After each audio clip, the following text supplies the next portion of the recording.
Hello, ladies and gentlemen. Welcome back to the Mindcrack server. It's the Brian Cone Ramble About Random Crap Day. Say hi, Brian. It's Wednesday, my dude. It is not Wednesday. Well, they don't know that. Well, actually, we don't know that. We don't. They know it's not Wednesday, but we don't know it's not Wednesday because it is Wednesday. Someone doesn't know things. Someone out there doesn't know things. We're working on the what did I call it? It's the Brunnel. Brunnel. Yep. So Brian's gonna work on the elevators today. Yep, should have those done. I gotta work on the river because the river is actually in need of a bunch of work to make it navigable. Is that a real word? Navigable, yeah, it's a word. Navigable. I just want to say that running by somebody. Navigable. Navigable. Navigable. Did that work? It did. Well, turn on your stereo mic that you have. Oh yeah, I forgot about that. No, let me not touch the microphone and break everything. You know how long that was that I used that? Forever, and I complained about it every day. Had to be. You did not complain about it every day. You did. You didn't hear me complain about it. I complained about it to you. Well, what good does that do? I said it once to you, and you said, "Yeah, use a stereo mic," and I said, "Oh, I hate this guy." Well, you see, that's the thing. Like, nobody ever informed me that it was a bad thing to use a stereo mic. I gotta turn my game sounds down. To me, it was like, it made sense because you could hear me in both ears. I can hear you in both ears anyway. I know. Are we aware of the fact that the server's real bad? We are? Okay. It's real bad. Alright, well, I'll be here digging out this one little passage for the rest of the day. I think you're in charge of topics today. I am? Yep. Oh. So I had two, and we can either talk about them. They're kind of separate, so they're not something that can really intermix, probably. Oh, we can intermix. Oh, no. But ultimately, the one I had talked about, was collabs, which is funny because what are we doing? We are collabing. Or I guess collaborating is the real word. No, I prefer collabing. Collabing. It's Italian. Is it? Mm-hmm. So what do you want to talk about in collabing? Collabing. Oh man, you're putting it all on me today, aren't you? You're the hostess with the mostest. I have the hostess with some. You have to make up for your bad demeanor on Monday. Nobody saw that. They know. They know. From your channel. No one knows. They do. They love that squad. They do. Then why don't they let you stream? Let the man stream. Anymore, it's not really even that they don't let me stream. It's that I technically can't. It's a technical issue. Yeah. You gotta get that stream PC. Well, I have the stream PC. I just don't have the means to use it. It doesn't matter that it's 1 deep, right? That shouldn't matter. I mean enough. You should make it 2 deep. You think I should make it 2 deep? Okay. So we collab. We've done collabby things. Yeah, we'll call Robbie. I don't usually focus on collab content though. Yeah, so that was kind of the statement or question or thought that I had was we kind of take a little bit different approaches to it. In that I'm always down for collab. Well, let me rephrase. I've always been down for collab. DTC? DTC. It's still DTF, down to friend. I don't know. That doesn't make sense. Down to friend. But, and I know that some other peers in the group aren't as, they're not necessarily not collabby, but they just have a different approach on it. Like you just mentioned that. I'm sure you do, but it's not your focus. It's not my forward focus, no. It's not your forward focus. Z-Tech. Not your Z-Tech. And yeah, so I've actually over the last, I don't know, few months, I've actually started thinking about it differently as well. Interesting. Um, I think when like Ryusuke and I and some of the other squados had started out, we didn't have, we just had each other really. As corny as that sounds, is No, yeah, we were our big, we were our biggest fans, right? that's totally legitimate. And that a lot of times we collab just to entertain each other and entertain ourselves and have someone to talk to. Yeah.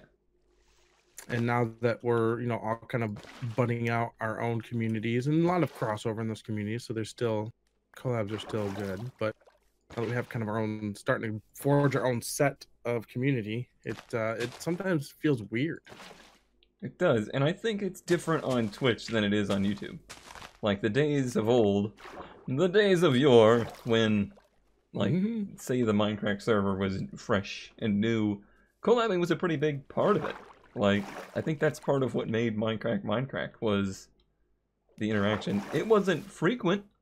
Like, I don't think most of the guys did, like, entire episodes of multiple people together very often that I can remember. But there was always that little bit of interaction where you would either see somebody on the server or you would work on something together. You'd have your little moments of interaction together, and then you'd move on with, you know, the rest of your episode. It's kind of where it came from for this stuff.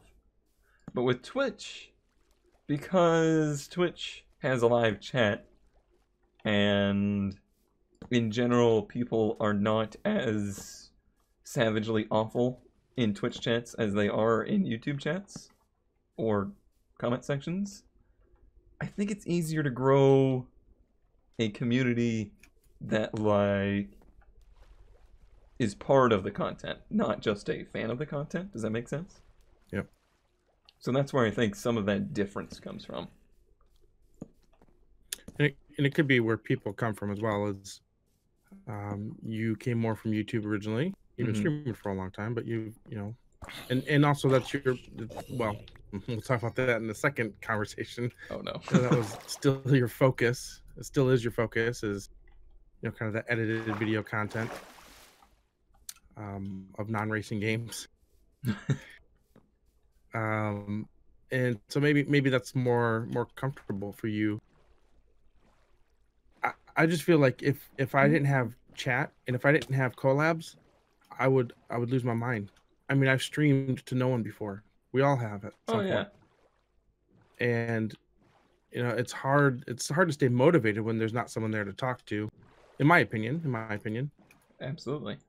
And even for me in the early days of streaming, like the Bingo Night crew was how I streamed. There was not a lot of streaming from me other than with that small group. For the same reasons. It's just, it's like, I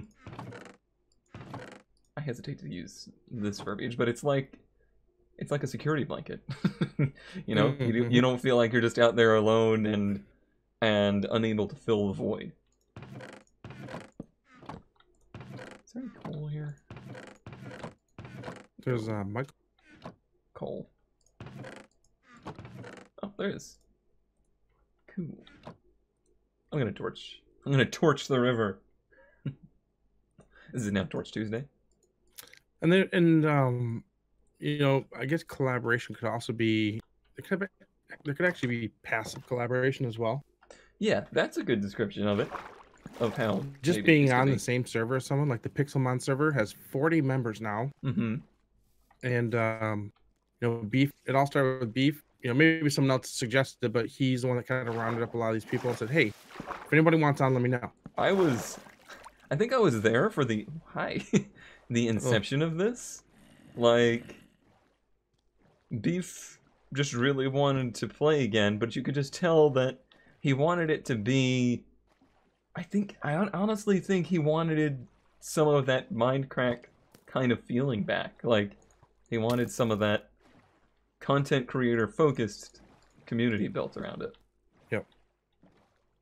Because a lot of the people, and well, some of the people from his like Patreon server, the Vintage Craft server, they're on the Pixelmon server, and they're, you know, up and coming streamers, YouTubers, etc. And he's happy to have them on there because that's, you know. Ooh, you just inspired a new topic for this, but continue.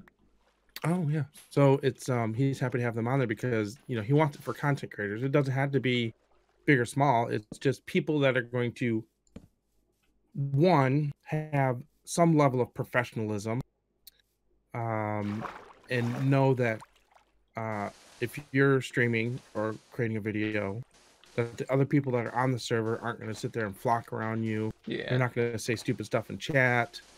They're going to be willing to help more, you know, et cetera, and vice versa. That if someone else, or when you're on the server, kind of maybe not, you know, on right at the moment, that you're not going to cause a ruckus for someone else that's potentially trying to make content. Everybody knows that everybody's making content from there. Yeah. It makes sense. So that there's like a level of professionalism. In fact, the funny thing is in the Discord, if you everybody has the role, one role. There's one role in the Discord. It's called the professionals. Ah. And everybody has that.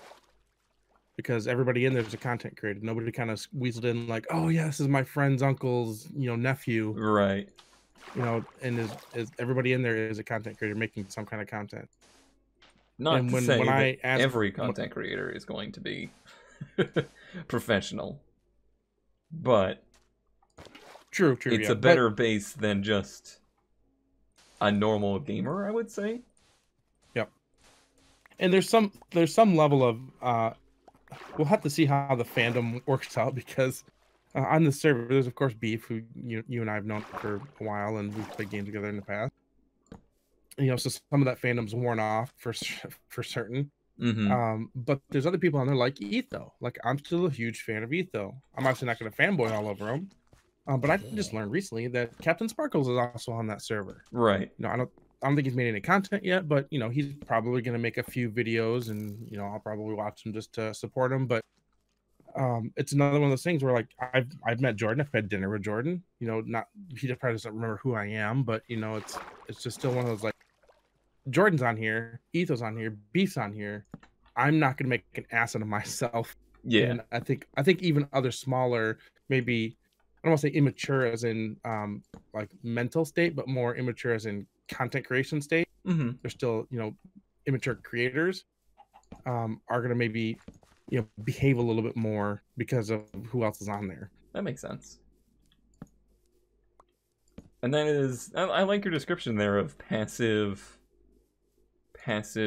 collaboration, and I think that's really what I always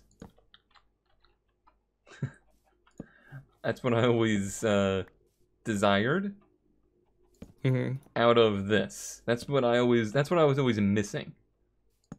I felt like I never had. It's not that I didn't have like communities, because obviously, like I said, I had the Bingo Night crew and different groups of racers, like the Colanders thing for a while there, but it just wasn't the same where there was that kind of unspoken, hey, we're all in this together, but we're all doing our own thing kind of feeling. Yep.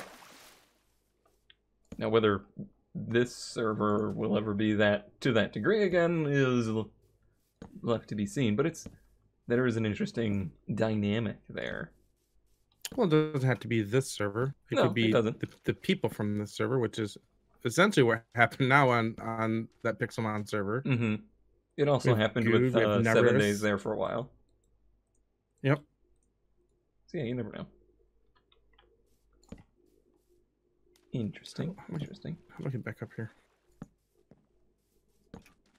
Collaboration's always been tough for me in kind of like the sense that we're doing here. And then I always felt like more of me came through when I was alone. Like when I do solo commentary, more me comes through. And when I did group content, holy, that's a bad cave. Let's just keep running. When I did group content, especially 2-person collab, not bad, but group content, it gets to the point where I just kind of feel like I'm on the sidelines and I put in my quips when I can get them in there, but generally not much cone dodgers actually there. So the very curt approach, Definitely, yeah. and I don't think he's actively like that. I think that's just who he is and how his personality comes through. I really want to go. But in yeah, this I can see that. I mean that happens. I think with a lot of folks. Nobody knows. Well, some people are super like overwhelming in a group situation. Yeah. And some people are, maybe overwhelming is not the right word, but some people are. To a person like me, they're overwhelming. It's not that they're like an overwhelming personality, but I am very easily overwhelmed / I don't want to say overshadowed, but kind of just like hushed, I guess is a way to put it. Hushed. Like I feel like I don't have the place to be in a conversation, so I'll just kind of like slink into the background. It's a personality thing. Versus you, I think, are usually more comfortable with that kind of stuff. No, don't pigeonhole me, man. You're getting pigeonholed. And what kind of brought this up a little bit was I didn't make it to 7 Days to Die last night. I wasn't feeling well, as everybody knows. I'm still sick. You're dead. He died, This is actually. gonna be the I'm new actually meme. talking to a ghost. Yep. I'm not alive. And I watched Ryusuke's VOD today to see, to kind of catch up on the series because, I want to know what I have to do. What do I have to rescue them from when I join next time? But and this isn't a dig on anybody there, but he spent a lot of time interacting with his chat because, I mean, he's a streamer. You should. And, so he was muted to the group a lot. And I've seen a lot of, bigger streamers. They do that sometimes. Yeah. And they're basically almost on push to talk to an extent. It's not really push talk, but, toggle mute quite a bit while they interact with their community and then they talk to the rest of the group when it's kind of needed. And it was just an interesting take, and I was like, well, I wasn't like, why is he doing that? Because it made sense to me. Like it instantly made sense to me. I'm like, oh yeah, he's got a bunch of people chatting in his chat, and Cheese and 14 are arguing about some sort of stat about something. It's like he doesn't really have to be involved there. It doesn't have to be. But his chat's blowing up. He's getting questions through his chat bot and stuff, and having fun there. So why not? Where the hell am I? What are you doing over there? I'm trying to find my.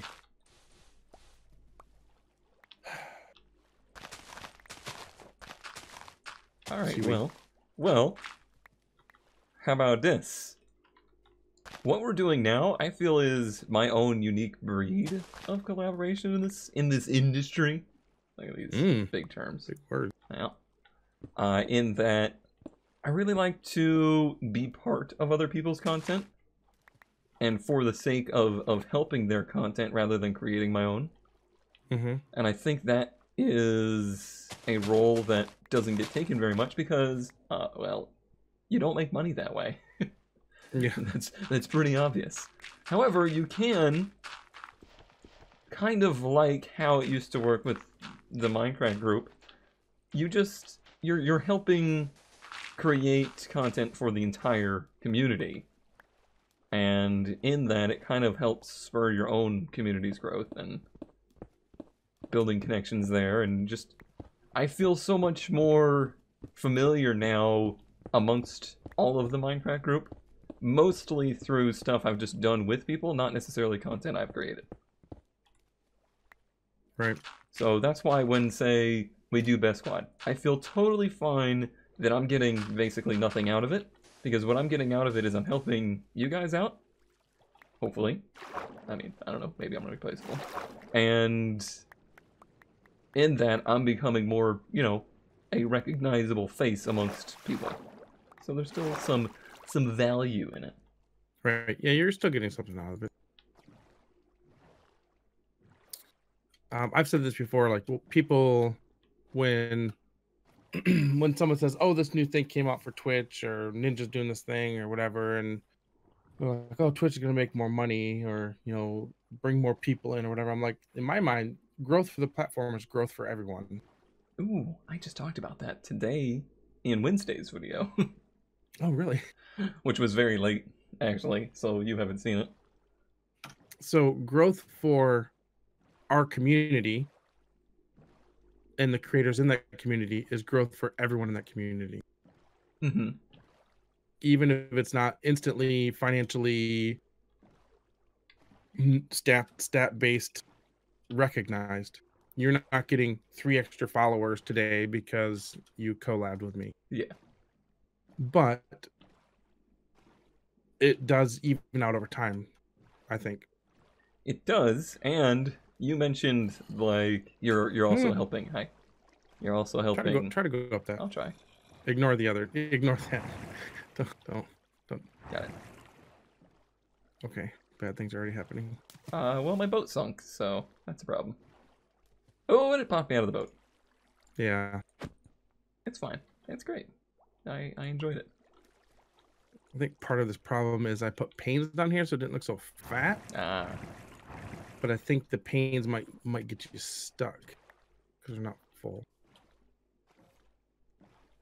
So what I was talking about a little bit is how, and we're probably going to be segueing into the next topic now. Segue. Is that the monetization stuff on YouTube does not directly affect me. I have never actually made money on YouTube. The amount of money I made on YouTube could not buy the cheapest car I've ever purchased. However, the actions of YouTube does affect me, because what they're doing is decreasing the user base of YouTube that is interested in this kind of content, because people are getting turned off of the platform. Like, people are just like, you know what? I'm done with YouTube. Obviously, they're not a good company. I'm not going to support them. I'm going to go somewhere else that's less stressful to get my entertainment. Yeah. So there's more to it than just, oh, they're taking away ad revenue from somebody. There's also the whole impression of the platform to people. Well, the other thing though is like I said, growth for the platform is growth for everybody. It may not affect you monetarily, but it affects your friends monetarily, and the content you make with your friends. And like F1, do you still do F1 with Beef and Kurt? That's in the Best Squad style role. Oh, okay. I've seen F1 videos pop up from you guys in random order, and I don't know who's like doing what with what. It's not Yeah, we're still, they're doing like a multiplayer series that I started. Like original Team F1 is? Yes. Technically? Yes.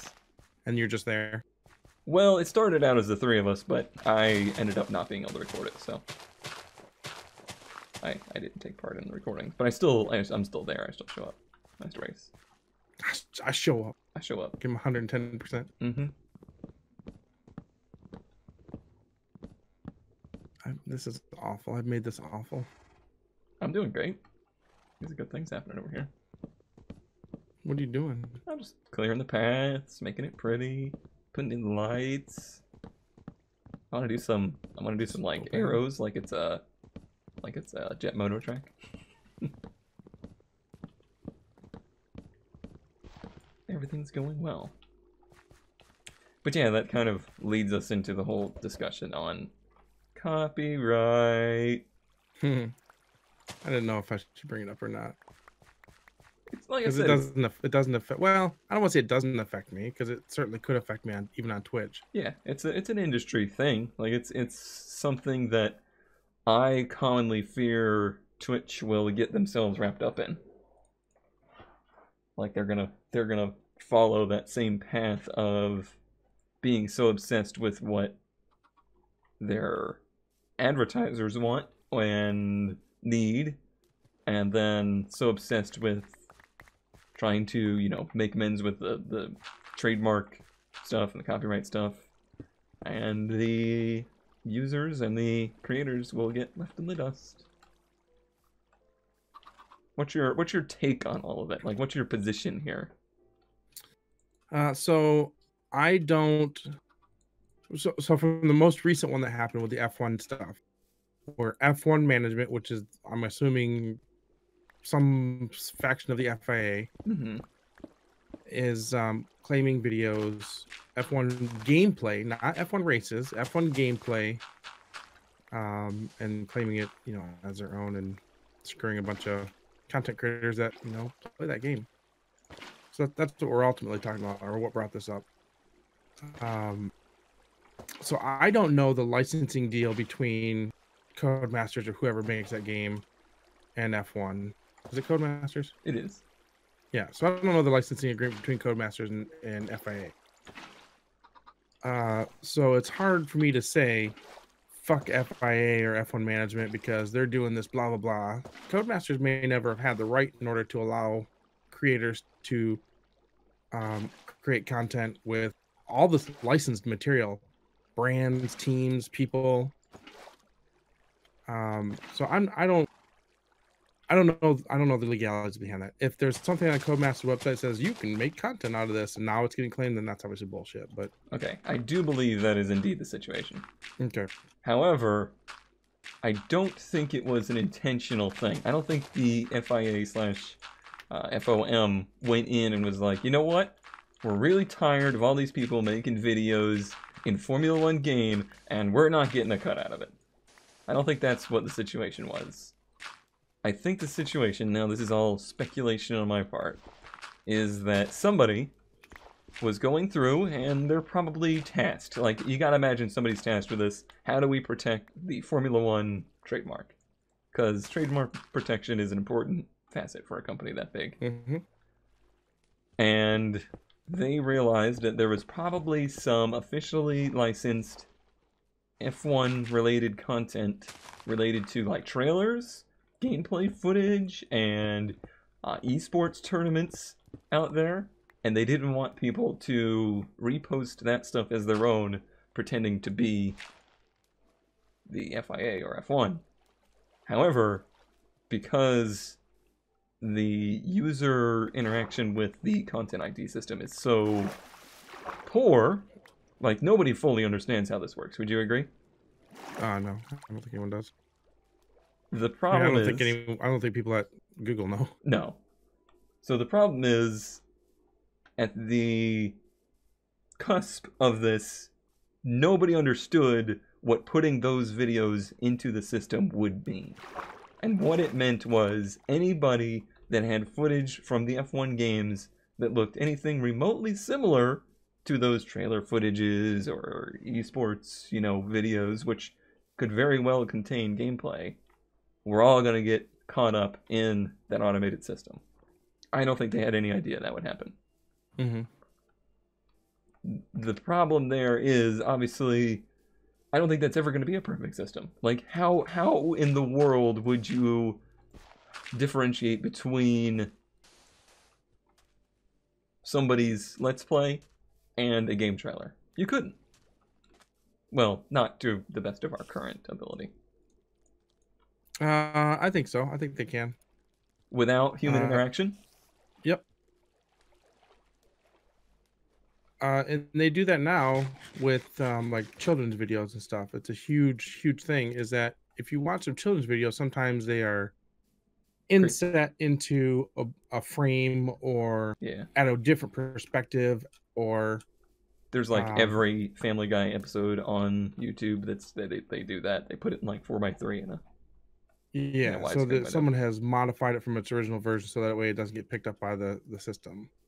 However, Twitch, in their infinite wisdom, has created for Twitch, not for anybody else. Well, actually, anybody could use it. A video recognition system, and what it does is it knows what's on the screen, and based on that information, it supplies data back. So for games like Hearthstone, as the video's coming in, it's analyzed and it says, oh, these cards are in play in Hearthstone because we know what these cards look like They appear in this video in this frame for this long, and so they are actually using vision recognition, and that Google's doing that as well. And that's how some of those YouTube videos get bypassed because they're skewing the video just enough so Yeah. that the recognition doesn't pick it up. But as those visual recognition algorithms becomes better, that's how they can say, well, this is a trailer or this is not a trailer. They may not be able to say this is, this type of gameplay, but they can at least know that it's not something because they have the original trailer. Mm-hmm. Like Codemasters or FIA can claim that the original trailer is theirs. Oh, Go yeah. ahead. That's legitimate. You should not be able to repost that as your own. Now, you can say you're doing a review, you could use that footage, but that's a different piece of the cake altogether. Yeah, let's not. I don't want to talk about. I want to talk about fair use. And I really think that all of that is okay. That's understandable. The contention comes in the way that they handle those claims. It just seems very weighted and one-sided. Yeah. I woke up to over 100 single claims on videos in one morning. You know how many I can protest at one time? 8, 3. 6, 1, 3. And the way that they handle the protesting is that, and this is very Google way of doing things, and it's here nor there, is that Google does not put their hands in it at all. There is no human interaction with those claims at Google. It goes straight to the claimant. So it would go to FOM. It's up to them to then review that. And if they say, no, this is ours, then they have 100% the rights to say, okay, well, we own this now. And that's the end of the system. It works fine for somebody like the FOM that was legitimately doing something they didn't intend to do. They reversed that within 6 hours. They reversed what? They reversed all of those content items. We didn't even have to go dispute them. Oh, They okay. I didn't know what the outcome was. They completely deleted the videos that were causing the match out of the system, apparently. However, people that are doing that out of what's the word? Not good. The word for not good. They're doing Malicious? it for evil. Maliciously. If they did the same thing, they could pretty much get your channel shut down at a whim. And they have zero repercussions for that. Falsely claiming something has zero repercussions, and the person who has been claimed against could have their channel taken away. That's weighted a little incorrectly. Right. And Google almost has like plausible deniability in that scenario then. Like, well, we didn't claim anything. Oh, yeah, they're smart. They know what they're doing. They know what they're doing. And then the way they handle that, the way they handle this one is they pretty much made Codemasters take the fall for all of it. Which, I'm not a huge Codemasters fan, but I legitimately did feel bad because it made them look like asses. Like they were the one that did it. Yeah. They had nothing to do with this. So who had the actual copyright on the original videos? Or the videos that were being used as claim bait? They were videos that were uploaded on Codemasters YouTube channel and the F1 official YouTube channel. Hi. And oh, you scared me. I thought you were a zombie because I heard one rumbling over there. And they owned. Well, I mean, FOM was the claimee, right? Yeah, FOM was the claimee. They own. Oh no. They own the rights to F1 the brand, and they lease that, I guess, is how you would describe it, to Codemasters for the games. License? Kind of.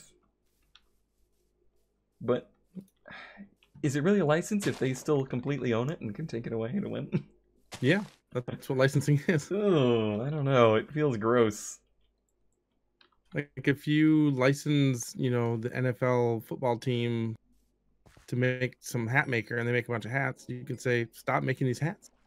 Now there may be Yes. something in the license that says, they can go through their finish their stock out or whatever that Yeah. they have, or yeah, it's they own the product. It all depends on what the contract says. Mm-hmm. And we don't know any of that. And that I think is how this all gets so, I don't want to say blown out of proportion. It's a big deal. But it just makes everything even worse. Because there's so much confusion, and confusion turns into anger. Anger turns into dissent. Dissent? Wait, help me. Help me. Yeah, I think that's it. Is it dissent? Somebody's gonna correct me. That's not right. But then eventually people just move on because they're done. Does this look like on the other side? I was really hoping your chat would help me, but My chat doesn't know that. very disappointed. Is there any more gravel here? I have to go back to my place. Mm. Hey, you want to go back to my place? Back to my place. I may have sidetracked your conversation there. Mm-mm. Oh, okay. So I did Twitch Sings this past weekend, right? I don't know if you saw any of it. I heard it. I mean, I heard it. I heard that.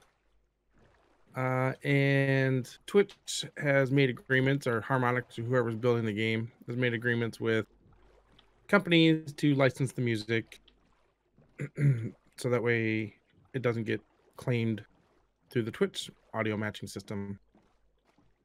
Well, I sang 10, 15 songs or whatever, and my VOD got muted, so essentially my VOD got content ID'd. For one song, not for a lot, but for one song. That just means you were so good that you matched the original, right? Yeah, clearly. Mm-hmm. And so, I disputed it, and a couple days later, it was taken off. I emailed Twitch saying, "Hey, you guys, remember that time you said that you're not going to claim these?" Well, you did. And yeah, so it's even. What is this supposed to look like? Riggins was in his mind. I think that's it. I think we all know that's not going to be a perfect system. No. Because that's another one of those things where they have probably licensed the karaoke versions of these songs where they're covers. They're essentially covers of these songs that some other company has produced. Sans vocals. They try to do an exact reproduction of the original song. That way it's familiar enough to you to have you sing it. But sometimes those get caught up in, sometimes they're familiar enough and sound enough that they just get caught up in the system. And who knows, it may be because I played the preview. Yeah. And the preview is still the cover, not the real song. But it has vocals. The preview has vocals. But with somebody else singing. Yeah, with whoever, the karaoke company Gotcha. has, on tap to sing that part of the song.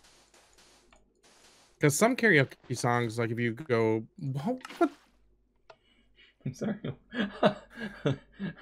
Nobody that's watching this Sorry, video a has squid any just idea. appeared and disappeared. But that was really funny.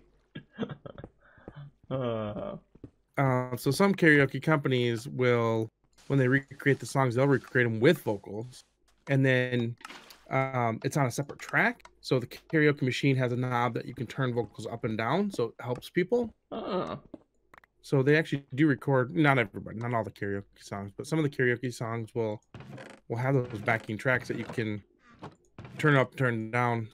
So that way, if you're not that great, they can actually turn the words up some. I see. That's more than I've ever known about karaoke. Get it? Okay. It's not karate. That's from Futurama, maybe? I will entice her with the ancient art form of karaoke. It does sound very Futurama-ish. I think it was Zap Brannigan. Well, yeah. So I got one claim. It muted 2 songs. There's a bit of fallout in the capture because the way that Twitch mutes VODs is very loose. yeah, they err to the side of safety on their part. Yeah. Which is understandable. That's what I always try to get across, is that whenever you hear me being angry about this stuff, it's not that I think trademarks are dumb. It's not that I think that the content ID system is dumb. It's just executed poorly. And it's been a long time. Like, this is not a new thing. Yeah. Well, the funny thing is, I watched a video today. It was just some random thing that was on the home screen of YouTube, and I hardly ever go to the home screen unless I'm totally out of content. I know. And it was why you haven't seen Jason Lee around, and Jason Lee was in Mallrats and My Name Is Earl or whatever that TV show was, and it said he was going to be in Mallrats 2, but there was a licensing disagreement between Kevin Smith and Universal. So Kevin Smith can't even make a sequel to his own damn movie because someone else has a license for the original. Yeah, that's a whole nother thing to go into, is how messed up the trademark system actually is. Yeah. And other things like Disney has fought the trademark system for decades and decades to have it a certain way so that way none of their works can be recreated. Mm-hmm. When in fact almost all of their works are of public domain stuff. Yeah, they do nothing but take other IPs and then put Disney touches on them. Yeah, so like Frozen, Disney didn't create that. That's from an old Norwegian tale called the Ice Queen or something. It's like, you bitches stole this. Yeah, it's really frustrating. But the beast that has been created already, unfortunately. I don't know that that's ever gonna go away. But we can hope it gets better. I guess. Maybe I'm dreaming. Maybe. I hope it gets at least stays the same. I don't want it to get worse. Yeah. I don't want Twitch. There was a very scary moment a few years ago where video games and content production of video games, I mean, Nintendo still did it for a long time, but even other companies were like, no, we don't want you creating content from our games. No, this does not. It did not work. It did not work in a bad way. Maybe it's the server. I'm blaming the server. Okay. It's okay, we're getting a new server. New server. Yeah, there was a big, thing a few years ago about video games. And that they were going to start claiming more.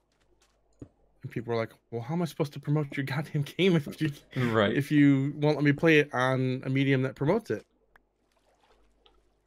And Nintendo did that for years, and now they finally have reversed that some, I believe. I don't know how that works. Yeah, it seems like they only half backed out of it. You know what's really hard to make in Minecraft? Circles? Arrows. Directional arrows. Oh, you get the other end down here? I'm back at the Conan boat, basically. Oh. I'm gonna head back over there, though. There is a workbench in the middle of the Brunnel. In the middle of the Brunnel? Probably me. Like in a tree? Yeah, it sounds like something I would do. It's no longer there. I'm flying through this root forest. I'm all excited about these mushrooms because that's my primary food source on the Pixelmon server. Is mushroom stew. There's no animals. Okay, very, very short aside to end the episode here with. Back kind of to the collaboration stuff. And you mentioned how some of Beef's people were on the server. And how they are also content creators. That is also a super interesting little nugget in the thing that we do here. Is how in your community, you're pretty much guaranteed to have other content creators either there or spawned from it. And how you handle that can be very important, I think. Well, I mean, you say spawned from it. Well, that's where I came from, right? Right, that's where I came from, that's where you came from, probably most of Hey, us. It this worked. guy Good is doing this. I can do it too, right? Yeah. I think the struggle with that sometimes is, for me, that line gets really blurry sometimes between fan slash coworker, Mm-hmm. and the way that some people approach it is a little off-putting. That's another collaboration thing that sometimes I get a little uncomfortable with. Like, it took me a long time to ever approach, say, Kurt to do anything, or really, I didn't necessarily approach him with. I never approached Kurt with like, "Hey, I want to do videos with you," because I knew that I wasn't going to be bringing value to the table. Does that make sense? Mm-hmm. Like I wouldn't bring. I'm not gonna bring new people. I'm not gonna bring better commentary. That's for sure because I was so new at it. So I never approached it with that attitude. And I wish more people would kind of respect that, not towards me, but towards other people that I see, because a Mm-hmm. lot of people just rush into, you know what I need? I need to do videos with that person, and that's how I will get myself further up the ladder. You want to hear a little And story? oh, sure. So, after I met Good at Minecon 2013, whatever Orlando was, 2013. I went back home and said, "Hey, Good, it was nice meeting you. Blah blah blah. I'd really like to help you do stuff. I know you're talking in your videos that you don't have time to do this, that, or the other. You want to try to plan this, and et cetera, et cetera." I sent a couple of emails like that, you know, after he mentioned something in a video, like, "Oh, I really would like to be able to do this." And so I said, "Hey, why don't you let me do that?" Eventually, one day, he sent me a direct message because we both followed each other on Twitter at the time. Said, "Hey, I need you to do this thing, um, because I can't. I need you to help me plan this thing, or at least do some research on it." I'm like, "I'm on it." So I did that, and he's like, "Cool. I want you to do more of this stuff." I said, "Okay, cool. I'm on it." And one of my responses was, "You know, I'm not asking for any money, but I'm an up and coming YouTuber, or I'm a fledgling YouTuber, whatever I said, and would love to be able to just, you know, create content, you know, with you guys at some point in the background." And his response was like, "Oh no," Mm-hmm. because that's exactly what he didn't want. He Yeah. wanted someone that wasn't going to be a YouTuber, didn't go to the conventions and want to be, on at the conventions. He wanted someone that was unknown and could just blend in and just get shit done, Yeah. not signing things, not doing whatever. And that's what I was for 3-4 years or whatever. Is just like, I'm like, okay, you know what? I took the wrong approach to this. Let's just do stuff and I'll help get it done. And then it just ended up working out the other way anyway. Just because, he's like, "Hey, you want to be on this crack pack thing?" I'm like, "Sure, yeah, whatever." And then it just, excelled from there. Yeah. That's kind But of what I was talking about. after I took the shitty approach the first time, I took Mm-hmm. the better approach in the long run, and it's working out. That I still do stuff for Mindcrack, still work my ass off for them, and then still get to make content with them. I get the best of both worlds. So yeah, that's similar to the approach that I had for Kurt, but less obvious because Kurt doesn't ever ask anybody for help because he's Kurt. Mm-hmm. But I would see somewhere where he needed help, and that was kind of even before I was like I never started making video with the intent of making video. I started making video with the intent of trying to fix myself. Oh, you scared me. You just like floated through my existence. That's what I uh, did. so wow, that was distracting. So yeah, that was always my intent there.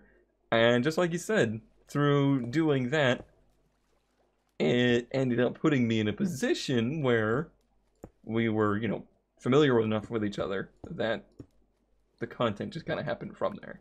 So that's one thing I wish if I could mentor somebody out there towards. If you're out there and you want to do this kind of stuff, try to have that approach rather than the blunt, please let me do video or stream with you stuff. Because it's going to give me a negative impression, it's going to give the other person a negative impression, and more importantly, I think, it's going to give the audience a negative impression. If you just come from nowhere and you're a nobody, and you've never even been part of that community, then they're really not going to appreciate you being there. There you go. Is my body freaking out? Not really. You're just kind of standing there. In my view, it's not great. What do you think of my arrows? Does it tell you to go right? We'll work on them next time. Okay. So I think maybe closing on this. What are we doing? How are we doing on time? Oh, we're closing. Okay.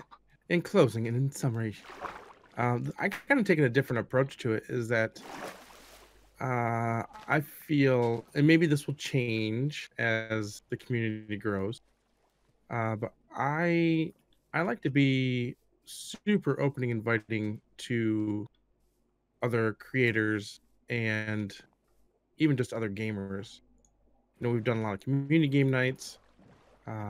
We have the Streamo group on my Discord for people that may stream once a month, all the way up to people that stream every day, to help talk about stuff like settings for OBS, or I'm only getting this many people in my stream. Any thoughts?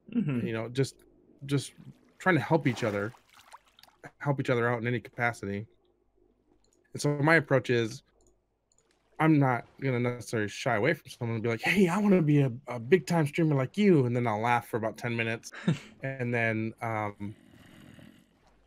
we'll actually have a serious discussion about, what does that mean, and etc.